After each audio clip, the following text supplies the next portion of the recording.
Hello, this is Irlis. Greetings to my partners and my tutor.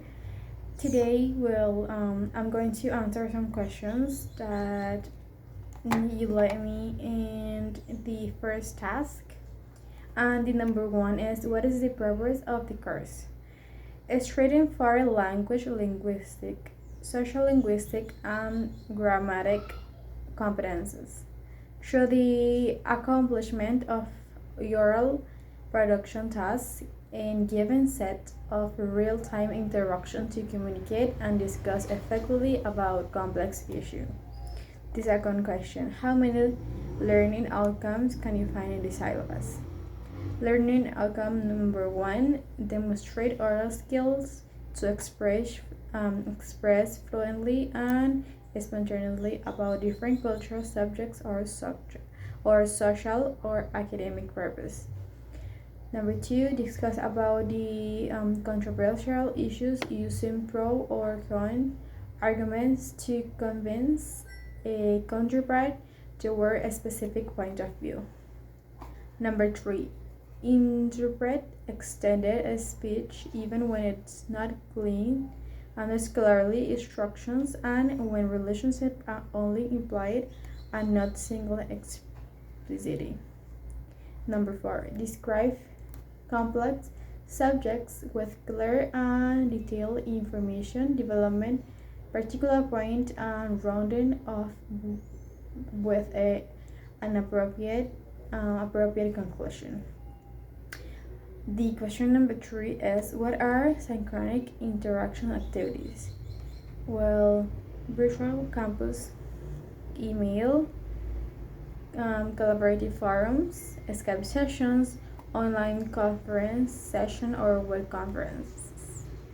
Number four, how many activities does the course have?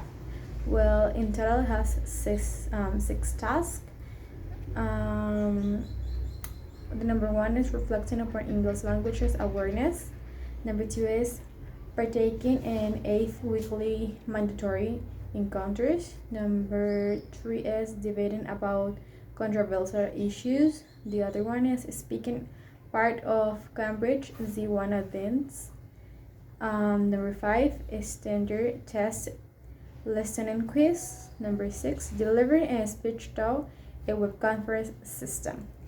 The question number five, it is, which activities in the course imply real-time interaction? Well, unit one, enhancing speaking skills through real-time interaction. The following content will be addressed.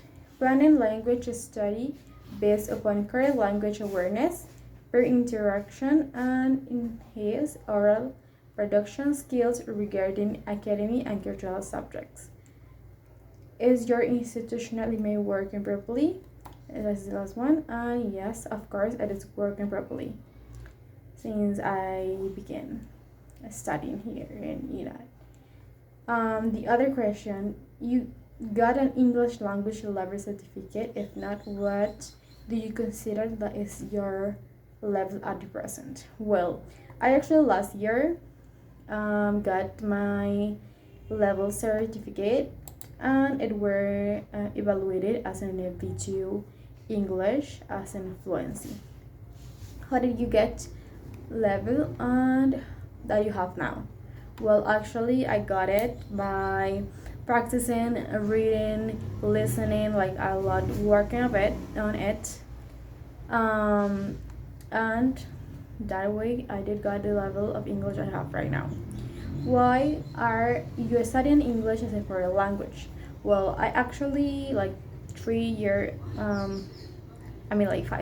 years ago, I lived in an English speaking country, so I learned it there. I lived there like 3 years and 3 months, and I learned it there. So when I came back to Colombia, I actually wanted to professionalize it, so I can take out the English speaking as in a professional career. How is studying language as an adult difficult from studying as a child? Well, I think that when you're a child, you can actually learn more and build more fluency. But when you're an adult, it's a little difficult, but you learn more. I mean, on other subjects that you hear or you have this more open mind, so that you're more open mind to see the different kind of cultures, the different kind of subjects. So you can learn more, but with a little less fluency. How long should you study for a language? Well, I think that all along our lives we learn different kind of things. How I said before. But talking about a foreign language, we should study it a little more than a year, but less than 2 years. It doesn't need to be that long time for you to learn it, but to practice it. I wanna, and right there, I wanna that you know that you should always practice it. How can you make language learning part of your life in the future? When you start making something part of your life, you always think about it. You should think in the language you want to make part of your life in order to make the knowledge part of your future. How can you organize lifelong language learning? Well, I think by practicing searching new things all along your life, looking for new words, new experiences, it always has a different thing to learn daily. Thank you for hearing me.